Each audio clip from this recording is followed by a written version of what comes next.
എന്റെ അമ്മയെ വെറും കൈയോടെ കൂരിരുട്ടിലേക്ക് ഇറക്കി വിടുമ്പോ തോന്നാത്ത സ്നേഹവും വികാരപ്രകടനവും ഒക്കെ ഇപ്പൊ എവിടുന്നുണ്ടായി നിങ്ങക്ക്? മറുപടി ഉണ്ടാവില്ല. വലിയ അഭിമാനികളായിരുന്നല്ലോ ആലഞ്ചേരിക്കാര്. കെട്ടില്ലമ്മ ഉറഞ്ഞു തുള്ളി കൽപ്പന പുറപ്പെടുവിച്ചപ്പോ സ്നേഹത്തിന്റെ കഥകളൊക്കെ തമ്പുരാനങ്ങ് മറന്നു. ഇരുട്ടിൽ വല്യച്ഛന്റെ കൈയും പിടിച്ച് തപ്പിത്തടഞ്ഞ് പാടം കടന്നുപോയ കാർത്തൂന്ന് പറഞ്ഞ ആ പാവം പെണ്ണിന്റെ കണ്ണീര് കാണേണ്ടി വരില്ലോന്നോർത്ത് തമ്പുരാക്കന്മാരങ്ങ് ആശ്വസിച്ചു അല്ലേ? കഥകളൊക്കെ ആർക്കും ഉണ്ടാക്കാം, പക്ഷെ സത്യമായിരിക്കണം. നീ പറഞ്ഞതൊക്കെ സത്യമാണെന്നതിന് എന്താ തെളിവ്? ഇതൊക്കെ സത്യമായിരുന്നു മരിച്ചുപോയ എന്റെ അമ്മയ്ക്ക് ഒരിക്കലും വന്ന് പറയാൻ പറ്റില്ലല്ലോ. എനിക്കതൊക്കെ ഒരു വെറും ഓർമ്മ മാത്രമാണ്. എന്നെ പ്രസവിച്ച ഉടനെ അമ്മ മരിച്ചു. എനിക്ക് 14 വയസ്സുള്ളപ്പോ മുത്തശ്ശനും. അപ്പൊ കൂടെയുള്ള മുത്തച്ഛനോ? എല്ലാരും നഷ്ടപ്പെട്ടപ്പോ എന്നെ എടുത്തു വളർത്താൻ അങ്ങനെ ഒരാളെങ്കിലും ഉണ്ടായി, ക്യാപ്റ്റൻ മുകുന്ദൻ മേനോൻ. പക്ഷെ അതിലൊക്കെ എന്താ തെളിവ്? തെളിവുകളുണ്ട്. കഴിഞ്ഞു പോയതൊക്കെ ഓരോന്നായി ഞാൻ നിനക്ക് കാണിച്ചു തരാം. അതൊക്കെ ഒന്ന് കാണാനും കേൾക്കാനും തമ്പുരാന്മാർക്ക് കനിവുണ്ടാവണം.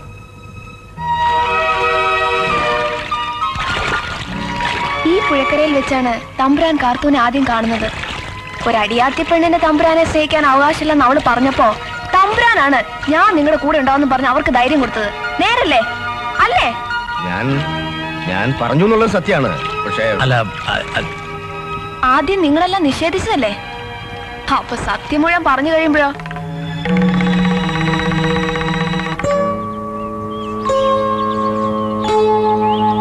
ഈ കൽപ്പടവുകളിലായിരുന്നു തമ്പുരാൻ എന്നും കാർത്തൂനെ കാത്തിരിക്കാറ്.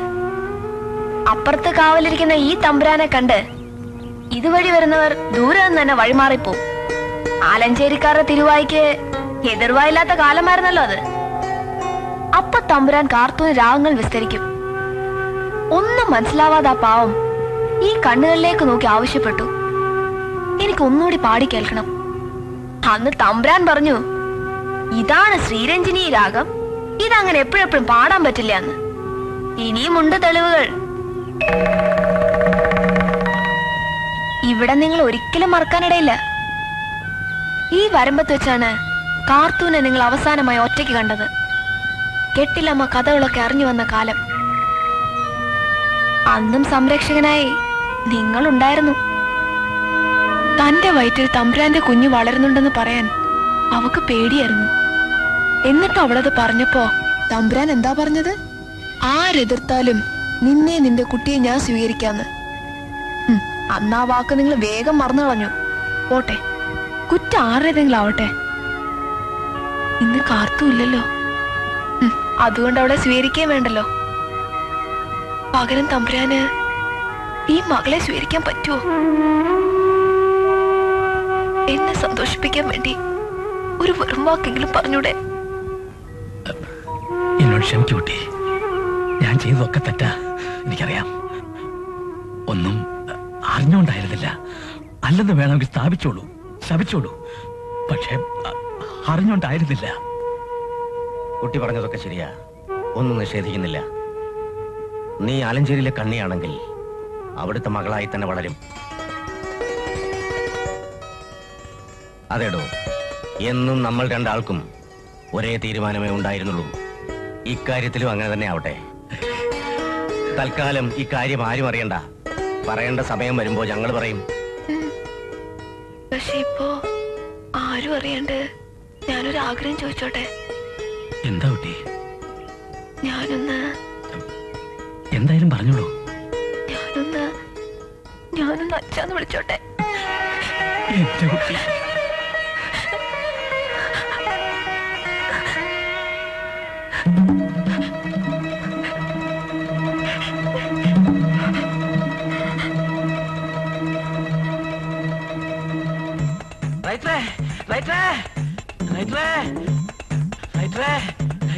എന്താടാ വിളിച്ചു പോകുന്നത്? അറിഞ്ഞോ? എന്ത്? ആലഞ്ചേരി തമ്പ്രാൻ ഒരു മോളുണ്ട്. എന്ത് വിവരക്കേടാണ് നീ പറയുന്നത്? സത്യ റൈറ്ററെ, അടക്കേപ്പറമ്പ് താമസിക്കുന്ന പെണ്ണ് റൈറ്ററെ മോളാ. അല്ല, ഭാഗവതരുടെ മോളാ. നേരാണോടാ നീ പറയണത്? ആ, ഭാഗവതരും ഗുരുക്കളും ആ പെണ്ണും കൂടി പറയുന്നത് ഞാൻ ചെവിക്കൊണ്ട് കേട്ട്.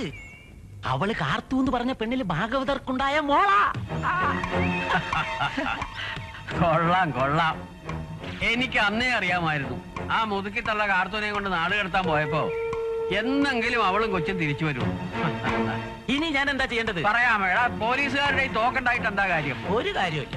വെടി വെക്കണമെങ്കിൽ കളക്ടറുടെ ഓർഡർ വേണ്ടേ? Collector order? ആ, എങ്കിൽ ഞാൻ ഇതാ ഓർഡർ തന്നിരിക്കുന്നു. ഇനി നീ പോയി നാട്ടുംപുറത്തെല്ലാം ചെവി പൊട്ടുന്ന ശബ്ദത്തിൽ ഇതങ്ങോട്ട് പ്രചരിപ്പിക്കുക. അപ്പ കാണാം കാക്കക്കൂട്ടി കല്ലിട്ടമാരി തമ്പ്രാക്കന്മാർ ഇളകി വരുന്നത്. വരട്ടെ വരട്ടെ വരട്ടെ.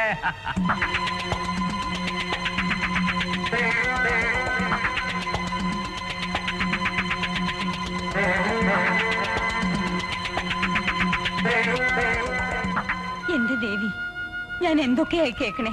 കരക്കാരൊക്കെ എന്തൊക്കെയാ പറയുന്നത് അറിയാം അമ്മയ്ക്ക്. നാട്ടിൽ കൂടി ഇറങ്ങിയെടുക്കാൻ വയ്യാണ്ടായി. ഇന്നലെ ഒരുത്തൻ എന്റെ മുഖത്തൊക്കെ ചോദിക്കുക, ആലഞ്ചേരിക്കാരെല്ലാരും അറിഞ്ഞോണ്ടുള്ള നാടകം വരുന്നില്ലെന്ന്. അത് കേട്ടപ്പോ തൊലിയുലിഞ്ഞു പോയി. ഞങ്ങൾക്ക് അറിയേണ്ടത് ആ പെണ്ണ് ഞങ്ങളുടെ ആരാണെന്നാ. ഒന്ന് പതുക്കെ പറയേ, അച്ഛൻ കേട്ടാലേ മറുപടി ഇപ്പൊ തന്നെ കിട്ടും. എന്റെ ഭഗവാനെ, ഒരു പെണ്ണില്ലായിരുന്നു ഈ തറവാട്ടിൽ. ഒരു പെണ്ണ് വന്നപ്പോ എന്തൊക്കെ അനർത്ഥങ്ങളാ ഉണ്ടായത്. എനിക്കിതൊന്നും കേൾക്കാൻ വയ്യേ. ഇനിയിവിടെ എന്തൊക്കെയാ ഉണ്ടാവാന്ന് ആർക്കറിയാം.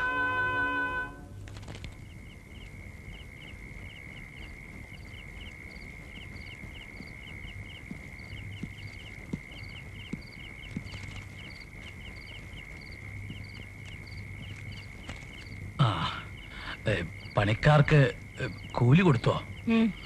അതെ, ബുക്കിൽ എഴുതിയോ? നിക്ക, തനിക്കെന്താ ഒരു ഗൗരവം പോലെ? ഒന്നുമില്ല. അല്ല, എവിടേക്കാ ഈ പോണത്? പറ, എന്താ ഉണ്ടേ? ആൾക്കാരൊക്കെ ഓരോന്ന് പറയുന്നുണ്ട്, പക്ഷേ ഞാനതൊന്നും വിശ്വസിച്ചിട്ടില്ല. ദേവിയെ കേട്ടതൊക്കെ സത്യാണ്. ആരോടും, നിന്നോട് പോലും ഞാൻ പറയാതിരുന്ന കഥയാണ്. ഇങ്ങനെയൊക്കെ സംഭവിക്കുമെന്ന് ഞാൻ കരുതിയില്ല. പറ്റിപ്പോയി, ആകെ തകിടം മറിഞ്ഞുപോയി. ഇനിയിപ്പോ താൻ എന്നോട് ക്ഷമിക്കാതെ നിവൃത്തിയില്ല. കാരണം ആ കുട്ടിയെ പെരുവഴിയിൽ ഇറക്കി വിടാൻ എനിക്ക് പറ്റുമോ? താൻ പറ. ഇവിടത്തെ ഒരു വാക്കിനും ഞാൻ എതിര് പറഞ്ഞിട്ടില്ല. ആദ്യം കേട്ടപ്പോ എനിക്കൊരു വിഷമം തോന്നി. ഇപ്പൊ ഞാൻ അതൊക്കെ മറന്നു. എത്രയായാലും മീര ഇവിടെ വളരേണ്ട കുട്ടിയല്ലേ. തന്റെ നാവിന്ന് ഇത്രയും പറഞ്ഞു കിട്ടിയല്ലോ. മതി, എനിക്കിത് മതി. ആകെ ഉണ്ടായിരുന്ന ഒരു പേടി അതെന്താ ഇപ്പൊ മാറി കിട്ടി. ഇനി എല്ലാം ഒന്ന് നന്നായി കണ്ടാ മതിയായിരുന്നു. ഒക്കെ ശരിയാവും. ഇത്രയും കാലം ആലഞ്ചേരിയിൽ ഒരു പെൺകുട്ടി ഇല്ലായിരുന്ന ദുഃഖവും ഇപ്പൊ തീർന്നല്ലോ. മേരിയോട് പറയണമെന്ന് പലതവണ ആലോചിച്ച കാര്യമാണ്. തന്നെ ഞങ്ങൾ ഒരുപാട് വേദനിപ്പിച്ചിട്ടുണ്ട്. ഒന്നും മനഃപൂർവ്വമായിരുന്നില്ല. ഇത്രയൊക്കെ പറയാൻ എന്താ ഉണ്ടായി ഉണ്ണി? ഉണ്ടായിട്ടുണ്ട്. ആലഞ്ചേരിയിൽ മാത്രമല്ല, എന്റെ മനസ്സിലും. എല്ലാരും പോലെ കളിയും തമാശയും പറയല്ല. എനിക്ക് മേരിയെ ഇഷ്ടമാണ്. പക്ഷെ ഉണ്ണി, അച്ഛൻ അറിയുമ്പോ? ആരും പറയണം, ഞാൻ കാര്യാക്കണില്ല. എനിക്കറിയേണ്ടത് മേരിക്ക് എന്നെ ഇഷ്ടമാണെന്ന് മാത്രം. ഇഷ്ടാന്ന് കേൾക്കാനല്ലേ ഉണ്ണി കാത്തിരിക്കുന്നത്? ഇഷ്ടാണ്, ഒരുപാട് ഇഷ്ടാണ്. സമാധാനമായി. പിന്നെ ചോദിക്കുന്നുണ്ട്, വേറൊന്നും വിചാരിക്കരുത്. അറിയാനുള്ള ആഗ്രഹം കൊണ്ട് ചോദിക്കുക. നാട്ടുകാർ ഓരോ കഥകളൊക്കെ പറയുന്നുണ്ട്. അച്ഛന്മാര് മറുപടി വിട്ട് പറയണില്ല. എന്നോട് പറയാൻ പറ്റുന്നാണെങ്കിൽ. അയ്യോ തമ്പുരാൻ.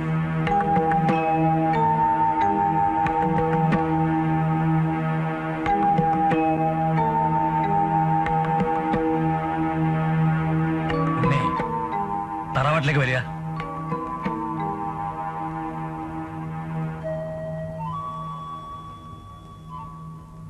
എന്നോട് വരാൻ പറഞ്ഞത് എന്തിനാന്ന് പറഞ്ഞില്ല. എന്തിനാണെന്ന് എന്നേക്കാൾ അറിയാവുന്നത് നിനക്കല്ലേ? കഥകളൊക്കെ കുറെ ആയി ഞാൻ അറിഞ്ഞിട്ട്.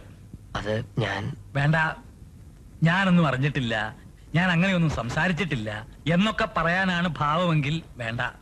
നിന്റെ അച്ഛനെ പോലെ ക്രോസ് വിസ്താരത്തിനൊന്നും ഞാൻ തയ്യാറല്ല. ഒറ്റ വാക്കിൽ മതി മറുപടി.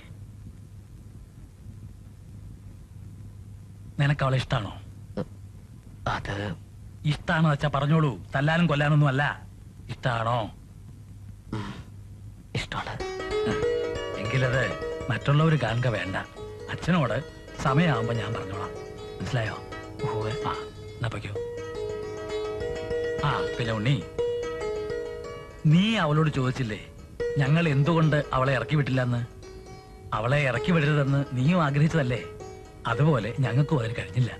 അതിന് കാരണമുണ്ട്. ഒക്കെ സമയമാകുമ്പോ ഞങ്ങൾ തന്നെ പറയും. അതുവരെ നീ അവളോടൊന്നും ചോദിക്കരുത്. മനസ്സിലായോ? ശരി. ആ എന്നാ പൊക്കോ. താൻ എന്തായി പറയണത്? ഉണ്ണിയുടെ മൂത്തവര് 3 എണ്ണം നിൽക്കുമ്പോ അവന്റെ കല്യാണം നടത്തുക എന്ന് പറഞ്ഞാ ധൃതി ഒന്നും വേണ്ട. അവര് തമ്മിൽ ഇഷ്ടമായ സ്ഥിതിക്ക് അത് വേണമെന്നോ വേണ്ടെന്നോ പറയാ എനിക്കോ തനിക്ക് പറ്റുമോ? എനിക്ക് മാത്രമായിട്ട് എന്തെങ്കിലും ഉണ്ടോ ആലഞ്ചേരിയില്? അവൾ എന്റെ മകളായതുപോലെ തന്റെ മരുമകളായിട്ട് അങ്ങോട്ട് വരാൻ പോവല്ലേ. ഒരർത്ഥത്തില് താനല്ലേ ശരിക്കും ഭാഗ്യവാൻ. തനിക്കില്ലാത്ത ഭാഗ്യമൊന്നും എനിക്കും വേണ്ടോ. തന്റെ ആഗ്രഹം അതാന്ന് വെച്ചാ ഞാൻ എതിര് നിൽക്കില്ല. എല്ലാം നന്മയ്ക്കാണെന്ന് കരുതുക. ആദ്യം അവരെ മനസ്സുകൊണ്ട് അനുഗ്രഹിക്കുക. സമയമാവുമ്പോ നമുക്കത് അങ്ങോട്ട് നടത്താം. ശരി. ആ